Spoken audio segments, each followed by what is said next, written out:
Bismillahirrahmanirrahim. Associate Degree Program Commerce, Government Degree College for Women, Satellite Town, Bahawalpur. The subject is Business Communication, ADC 01204.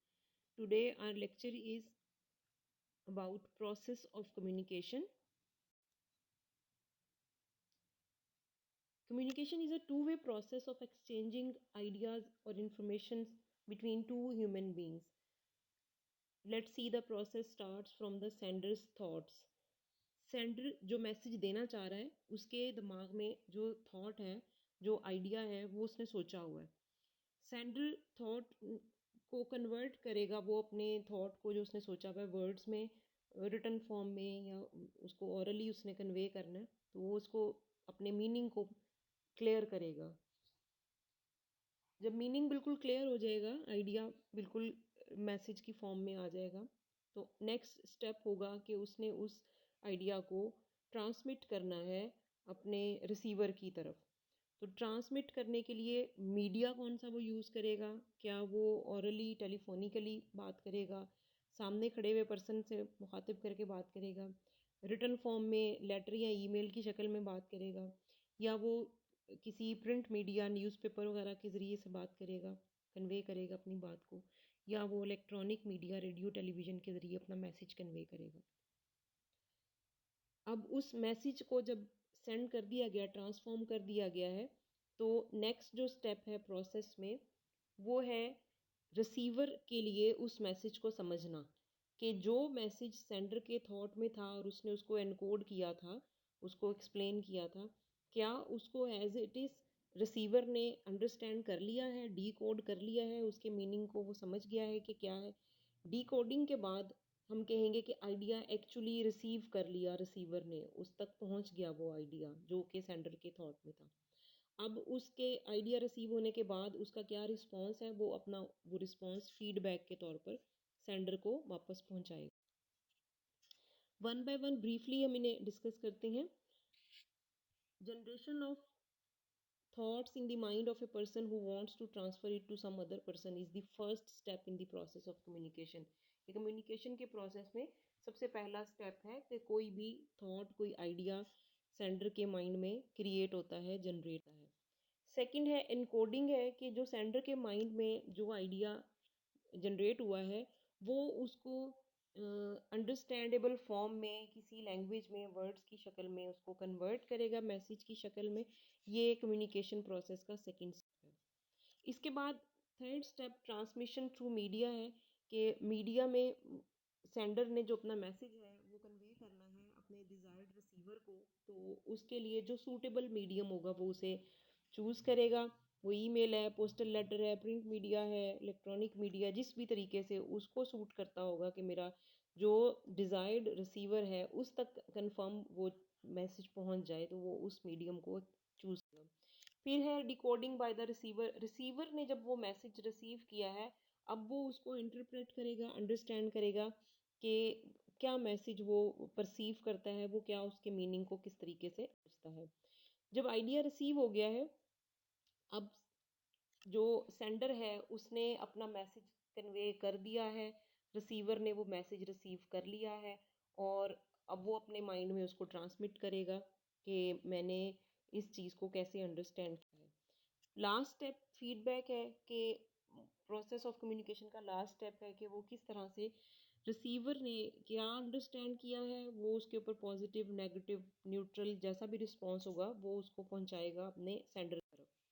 Components of process of communication में हम इसको एक circle की तरह से draw किया हुआ यहाँ सामने आपको स्टूडेंट्स नज़र आ रहा है कि सेंडर ने जब आइडिया या अपने थॉट्स में से जो भी चीज़ है उसको मैसेज में कन्वर्ट किया, मैसेज मीडिया के थ्रू रिसीवर के पास गया और रिसीवर ने फीडबैक के ज़रिए सेंडर को वापस इन्फॉर्म किया, उसको बताया, उसको रिस्पॉन्स पहुँचाया. नेक्स्ट इसके अंदर ही हमारा छोटा सा एक टॉपिक है verbal and non verbal communication.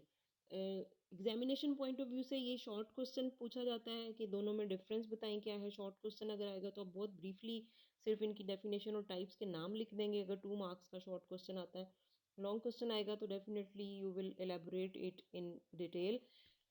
Verbal communication से हम स्टार्ट करते हैं. Verbal communication it take place by means of a language और words. It consist of followings. कि वर्बल कम्युनिकेशन में वर्ड्स लैंग्वेज से अपना आइडिया एक्सप्रेस किया जाता है। वर्बल कम्युनिकेशन को अगर हम डिवाइड करें तो इसकी दो मेन टाइप्स हैं, oral communication and written communication. Oral communication में दो कंपोनेंट्स होंगे, speaking and listening.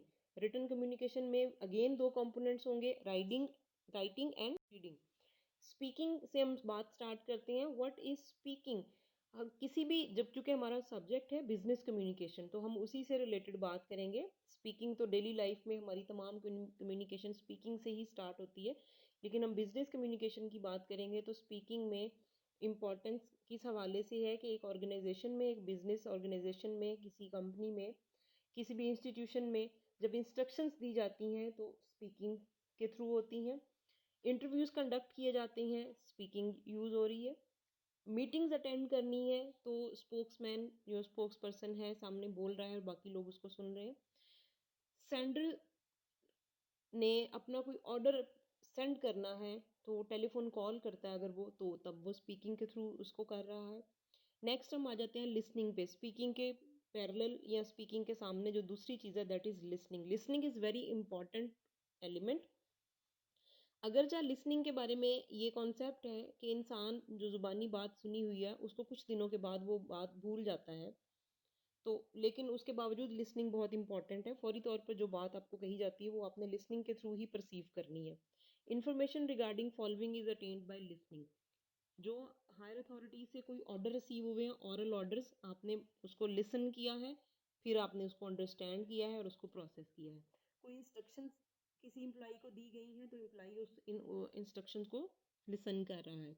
Rules and regulations के बारे में आपको बताया जा रहा है, मुतला किया जा रहा है, तो वो लिसनिंग के थ्रू आप अंडरस्टैंड कर रहे हैं। कस्टमर ट्रेंड के बारे में आप लिसनिंग के थ्रू जानते हैं कि कस्टमर ट्रेंड्स हैं। दूसरा जो हमारा दो कंपोनेंट्स हैं, writing and reading. Writing is used for the following purposes. Business में राइटिंग की इम्पोर्टेंस बहुत ज़्यादा है, बिकॉज बहुत सारे रिकॉर्ड्स मेंटेन करने और बहुत सारी जो फॉर्मल नोटिसेज होते हैं वो रिटन फॉर्म में ही सर्कुलेट किए जाते हैं। ऑर्डर्स थ्रू लेटर्स, लेटर के थ्रू किसी भी एम्प्लॉई को, किसी वर्कर को, किसी को भी ऑर्डर प्लेस करना या ऑर्डर उसको देना किसी काम के लिए। Informing employees through circulars, notice या नोटिफिकेशन है वो एम्प्लॉइज़ को सर्कुलेट किया जाता है, एम्प्लॉइज़ उसको रीड करते हैं। सेंडिंग रिपोर्ट्स एंड मेमोज, अपनी कंपनी की मंथली, वीकली, डेली जो रिपोर्ट्स हैं, ये मेमोज हैं, वो रिटन फॉर्म में प्रिपेयर की जाती हैं और सेंड की जाती हैं। Filling different government forms, government की डिफरेंट फॉर्म्स हैं, लाइक इनकम टैक्स है, सेल्स टैक्स है, इसके अलावा बेशुमार गवर्नमेंट से रिलेटेड जो फॉर्म्स होंगे वो तमाम रिटन फॉर्म में फिल किए जाते हैं। Keeping record in writing, record company अपना राइटिंग फॉर्म में अपने पास मेंटेन करती है। राइटिंग का जो पैरेलल दूसरा एलिमेंट है दैट इज रीडिंग।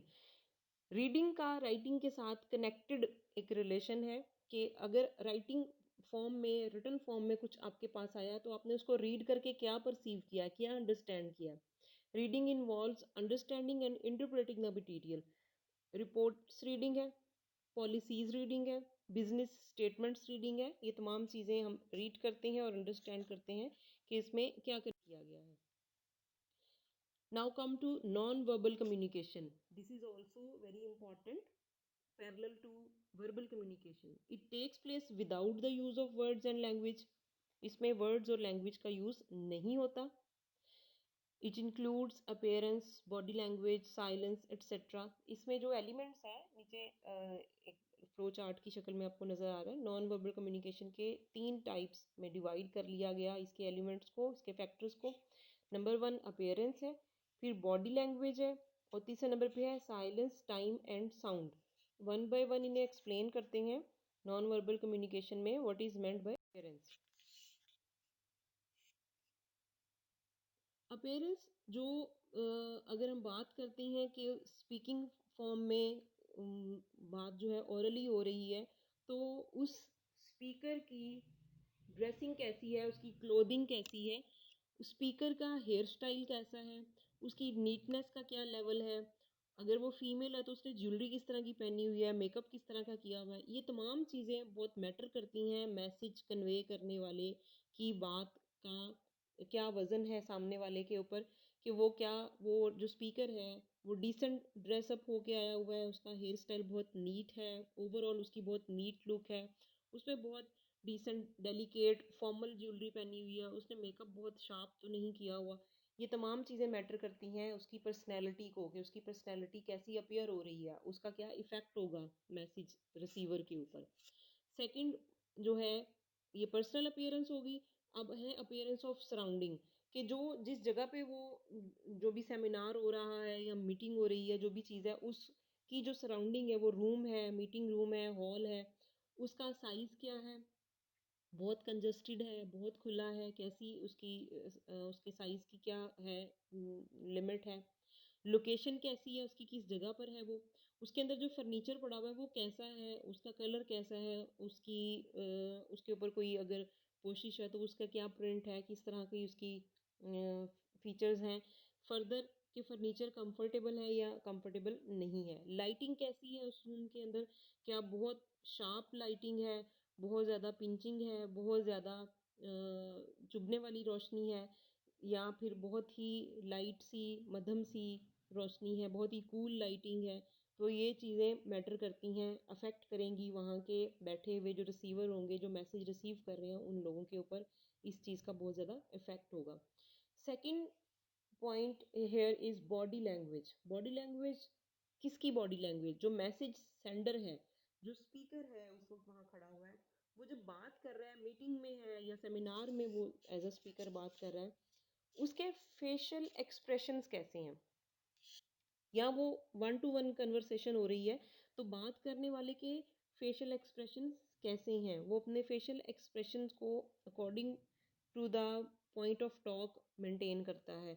हार्श है बात, बहुत पोलाइट है, रिक्वेस्ट वाले तरीके से बात कर रहा है, तो वो अपने फेशियल एक्सप्रेशंस भी वैसे ही रखेगा। उसके बाजुकात वर्ड्स उसकी बात को पूरा कन्वे नहीं कर रहे होते, उसके फेशियल एक्सप्रेशन से सुनने वाले को ज़्यादा, देखने वाले को ज़्यादा बेहतर अंदाज़ा हो जाता है।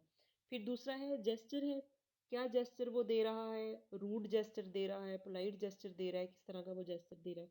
पोस्चर कैसा उसका, खड़े होने का, बैठने का, किस स्टाइल से है, फॉर्मल है, ऑफिशियल है, कैजुअल है, किस तरह से वो बैठा हुआ है या खड़ा हुआ है।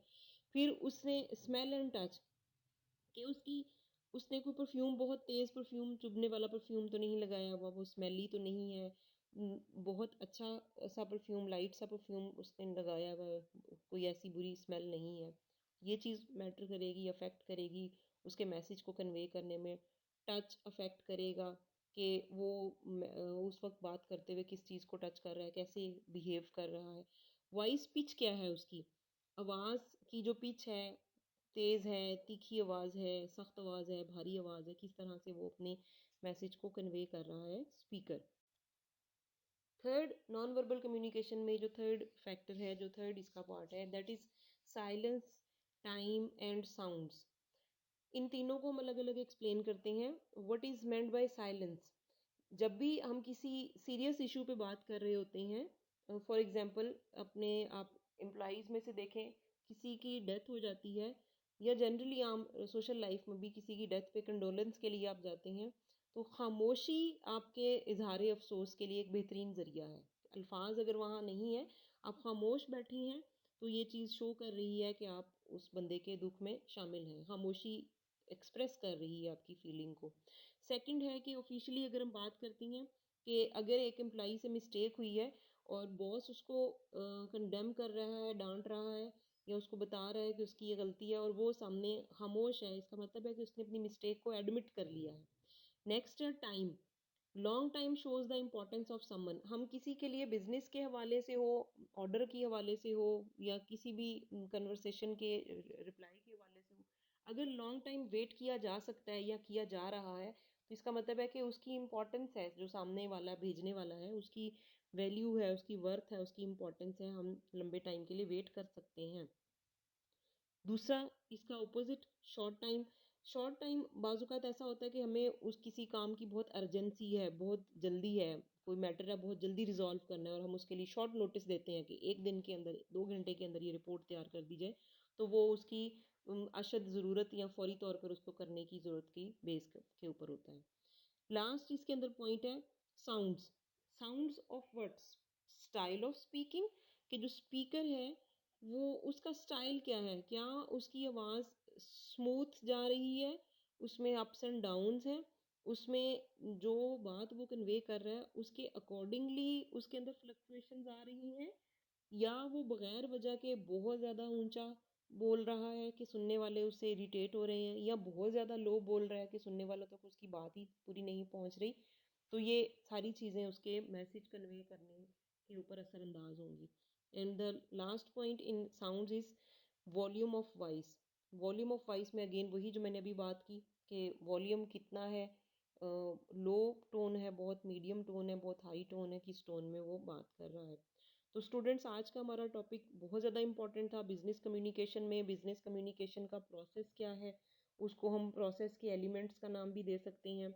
फिर वर्बल और नॉन वर्बल कम्युनिकेशन क्या होती है, उसकी टाइप्स क्या हैं और उसकी एग्जांपल्स क्या हैं, हमने इसको डिस्कस किया है। बहुत इंपॉर्टेंट टॉपिक है, आप एग्जामिनेशन पॉइंट ऑफ व्यू से as a short question, as a long question, दोनों तरह से इसको प्रिपेयर करेंगे, एज वेल एज एमसीक्यूज के हवाले से, क्योंकि एमसीक्यूज आपके पेपर का एक कंपलसरी पार्ट है, उसको लाजमी आपने तैयार करना है। अनसीन हो सकते हैं आप, यही जो चीज़ें आपको लेक्चर में पढ़ाई जा रही हैं इसी के अंदर से ही वो प्रिपेयर किए in the end of the lecture we say that communication is a very important element of our social, economic and political life. Business organizations focus on the best communication techniques to get maximum share in the market, कि business जो organisations हैं वो अपने competitors के साथ, अपने stake holders के साथ, अपने कस्टमर्स के साथ, मार्केट में जो उनके एजेंट्स हैं, हर किसी के साथ उनका कम्युनिकेशन की बेस्ट टेक्निक इस्तेमाल करने का मकसद ये होता है कि उन्हें कहीं भी इस वजह से लेट डाउन ना होना पड़े, वो मार्केट में अपने प्रोडक्ट को ज़्यादा से ज़्यादा एडवर्टीज़ कर सकें, ज़्यादा से ज़्यादा उसको फ्लोरिश कर सकें और मार्केट में मैक्सिमम शेयर उनका हो, वो मैक्सिमम प्रॉफिट अचीव करने में कामयाब हों। Thank you students. If there is any query ask in comment section. Thank you.